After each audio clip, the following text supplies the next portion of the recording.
Hello and welcome back everybody. So today I'm gonna talk about religion in My Hero Academia, and the reason why I've decided to talk about this is because roughly a week ago I started thinking to myself that I haven't really seen much going on in the story that really has anything to do with religion, and religion tends to be a pretty big thing in a lot of stories. So I figured, why isn't there anything to do with religion in My Hero Academia yet? At least nothing big or nothing concrete. So I did tweet about this as well last week, and someone did mention that we do have one student who is a Christian apparently, which is Ibarra from 1B, the Vine girl. Now, I didn't really know that, I'm gonna be honest. I did not know that she was a Christian, so that did really help me out a little bit, but at the same time, I didn't feel like that was enough, I feel like we need more than just one girl having a belief. We need something bigger in my opinion. So I decided I would make a video on religion in My Hero Academia because it's something that I find to be really interesting, especially if it is planned to be part of the story in the future, which obviously we won't know until that happens. But yeah, now there is a possibility, which is that Horikoshi might be slightly scared to use religion in his story because it's a pretty sensitive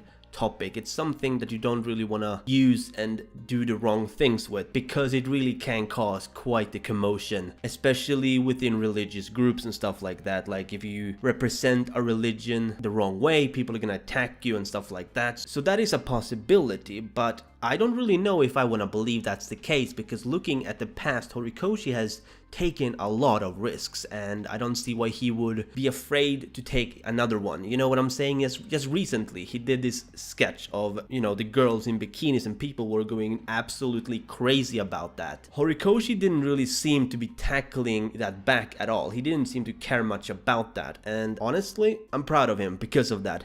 But back to religion. So I feel like religion is something that we definitely can end up seeing in the story based on Horikoshi's record when it comes to taking risks and stuff like that. Like, he has rushed certain things that shouldn't be rushed. He has Mineta, for crying out loud. Like, not hating on Mineta, I fucking love Mineta, mind you, but Mineta is a huge risk in the story because while he is a very relatable character in the sense that he is a pervert, he is in high school, he is exactly what a pervert should be, but he's a very direct pervert. He doesn't really keep it to himself. He's really outgoing in the way that he's a perverted character, and the comic relief that he brings is very outgoing. It's not really subtle at all. So I think Mineta being in the story is just a huge hint that Horikoshi has absolutely no intention of pulling back. He is gonna go all out whenever he decides to, and I think this is gonna be the case with religion as well, if that ever becomes a thing. It could just be something that Horikoshi doesn't really find an interest in, and he might not actually bring it in because it might not be a relevant topic in his opinion when he's writing the story and drawing the manga. You never know, but regardless, I would really like to see religion being implemented in the story, simply because it could add some really interesting depths into certain parts of the story, especially if we get into stuff like religious cults or religious movements,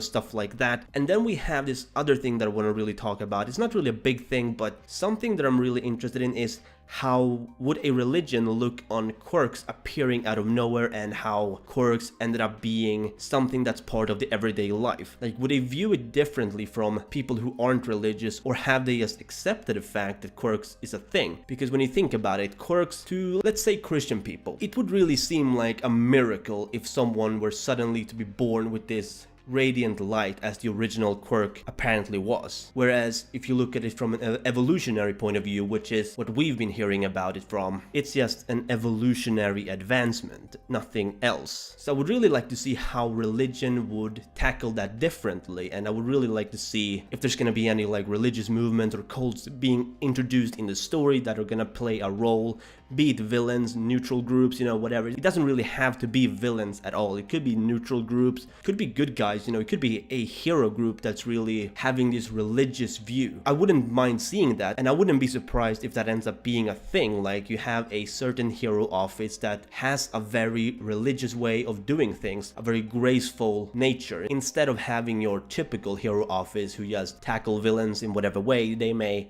have a very different approach because of the fact that they are religious in whatever way. Maybe said religion is a very peaceful religion that doesn't like violence at all. Anyway, I think I'm gonna end the video here. Not a very long video today, but I just thought I wanted to talk about religion in My Hero Academia, and I'd love to know what you guys think about this down below in the comments. Like, would you like seeing some religious element being added into the story? Do you think Horikoshi is avoiding this with a reason, or do you think it's just kind of random that it hasn't appeared yet in the story? Do let me know down below in the comments. And as always, if you did, be sure to Detroit smash that like button if you enjoyed, and subscribe if you haven't already done so. This has been Chaotic Plus, and remember everyone, Toga is waifu, Toga is Laifu.